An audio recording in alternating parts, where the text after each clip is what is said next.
είχα πάρει μια βότικα στο 204. Περάσαν 3 λεπτά ακόμα, έτσι. Λοιπόν, πρέπει να φύγω. Έχω μια δουλίτσα. Για το σκουλαρίκι, ρε, έκανε εδώ. Ναι. Εσύ, κάπου το είχα το άλλο, δεν ξέρω. Λοιπόν, φεύγω.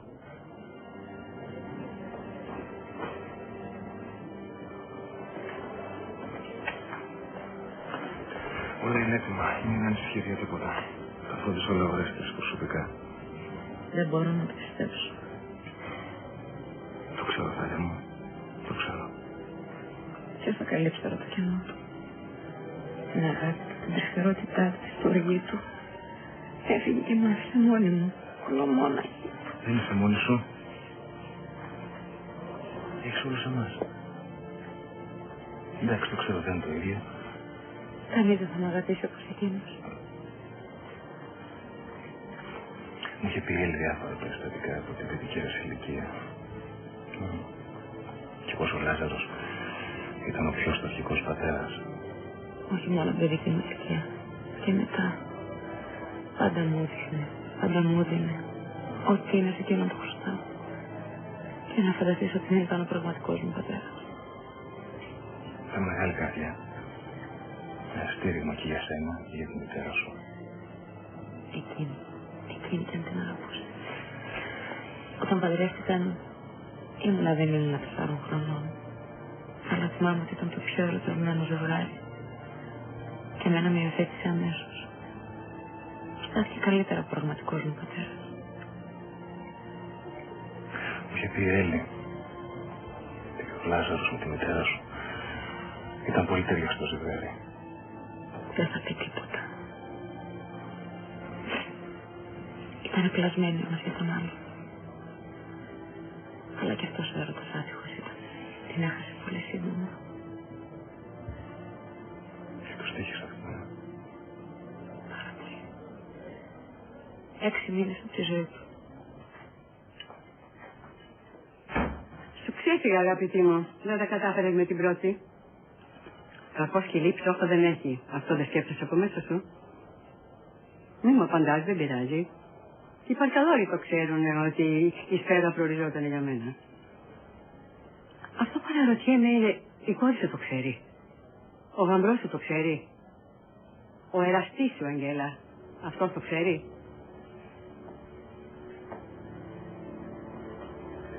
Είσαι γελία. Είσαι γελία και μυθομανής. Άσε με ησυχία. Δεν μπορώ. Ξέρεις την αδυναμία που σου έχω. Ο θάνατος της μητέρας σου στοίχησε 6 μήνες από τη ζωή του Λάζαρου. Ακριβώς. Δεν καταλαβαίνω. Υπάρχει τέτοιο νευρικό κλονισμό που στην αρχή έπρεπε να του χορηγήσουν για 6 μήνες βαριά αντικαταφλικτικά. Έπαθε αμνηστία. Ήταν φορές που δεν θυμόταν όχι αν έφαγε, αλλά αν βγήκε από το σπίτι όχι. Τα φάρμακα είναι επιστικά. Το κάνουν εξάρτηση. Πώς το ξεπέρασε? Τη βοήθεια των γιατρών. Σιγά σιγά μειώσαν τις δόσεις και συνέχισαν να του δίνουν πιο ήπια φαρμακευτική αγωγή. Ήταν ένας εφιάλτης για τον πατέρα μου. Και για να κοιτάξει τον εαυτό του, το μόνο που τον ένοιαζε είναι να δει πώς είμαι εγώ. Θυμάμαι. Όταν έρχονταν εδώ, έλεγε Θάλια και έλαβε ολόκληρος. Και κάποιος αφαίρεστιζε ένας ανθρώπου που ξέρει μόνο να αγαπάει και να δίνει. Είναι άδικο, είναι άδικο.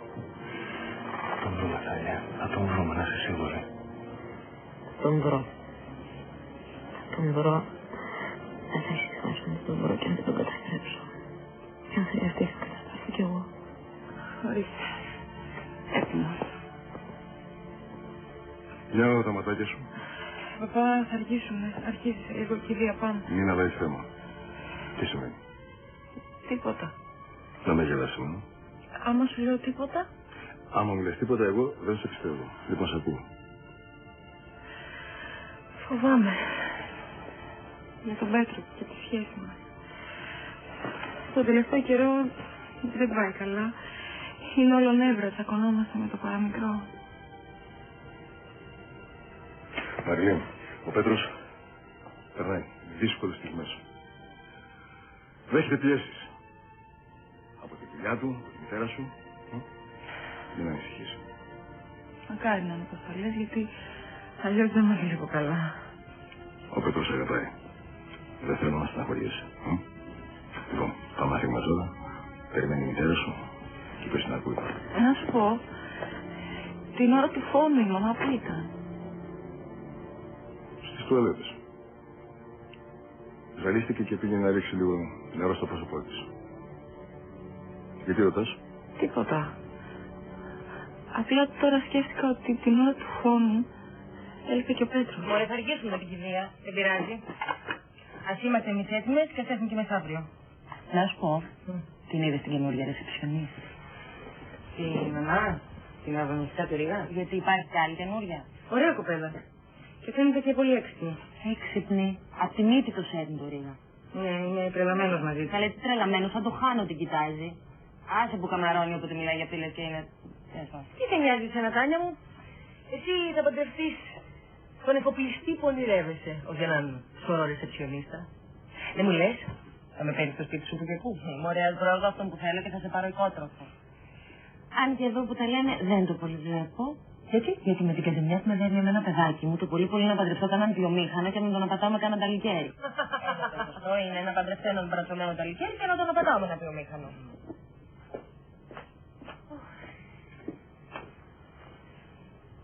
Να σου πω, πουλάκι μου, εσύ τι θα κάνεις με τη ζωή σου?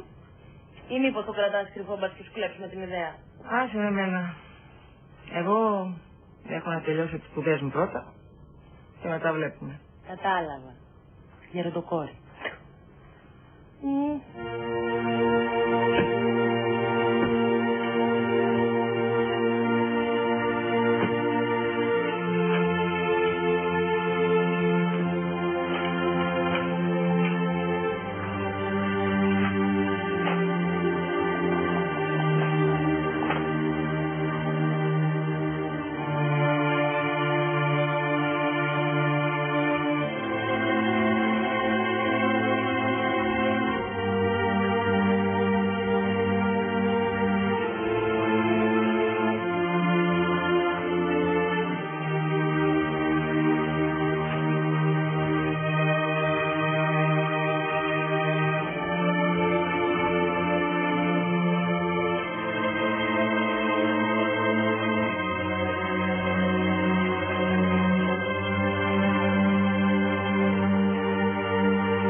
Βλέπω ότι μετά από τη δουλειά, Και αυτό δεν είμαστε εδώ. ναι, αλλά όπως λένε η πολλή δουλειά τρώει τον αφέντη. Τον αφέντη, όχι τον υπάλληλο. Τι φτιάχνεις, τιμολογία? Όχι. Απλώς σκέφτηκα ότι κάποιος έπρεπε να αρχιοθετήσει το της ρεσεψιόν. Έχουν ενημερωθούν 8 μήνες. Πω, μεγάλο μανικέ, και μόνο που το σκέφτομαι κουράζομαι. Μιλάμε για χιλιάδες πελάτες. Καλά, δεν είναι και τόσο τραγικό. Σε 2-3 μέρες θα έχω τελειώσει. Πάντως, τελικά είσαι φοβερή, Είσαι καταπληκτική, μιλάμε σκυλή στη δουλειά. Είχε δίκιο ο Ρήγας που σε προσέλαβε. Ο Ρήγας βέβαια με βοήθησε, αλλά δεν με προσέλαβε αυτός. Οι άνθρωποι εδώ είναι πολύ καλοί και μου δώσανε μια ευκαιρία. Ο κύριος Στράτος είναι υπέροχος, μου φέρθηκε καταπληκτικά. Ναι, ο Στράτος είναι φοβερός, δεν παίζεται. Τι κρίμα που αυτός και η γυναίκα του έχουν πρόβλημα. Όλα αυτή στη ζωή είναι, κούκλα μου. Όλα. Αλήθεια, πόσες αποβολές έχει κάνει η κυρία Έλλη? Κοίτα, να σου πω την αλήθεια, δεν με πήρε τηλέφωνο να με ενημερώσει. Αλλά καλά που μου το θύμιζε για να τη μαλώσω, Έλα ρε βάει. Δεν είναι και κανένα μεγάλο μυστικό, όλος ο κόσμος το ξέρει. Εξαρτάται, τι εννοείς όλος ο κόσμος. Τέλος πάντων, καλά που το θυμήθηκα πάνω να δεν χρειάζεται τίποτα, κυρία Έλλη. Έλα το παιδάκι μου, πού πας? Θες κάτι? Ναι, αυτά είναι γυναικεία θέματα. Και κάτι να χρειάζεται η κοπέλα, δεν θα τολμήσει να το ζητήσει από σένα. Έλα, κάτσε εσύ εδώ στη ρεσεψιόν να πάω εγώ.